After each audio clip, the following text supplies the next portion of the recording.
Então, será uma festa muito boa. Os primeiros 5 anos, né, o primeiro jubileu de existência aqui no santuário, né, que já existia, né, com uma sementinha.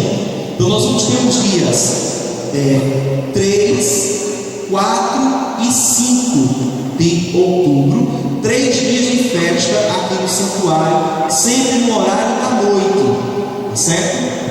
Será na quarta, quinta e sexta.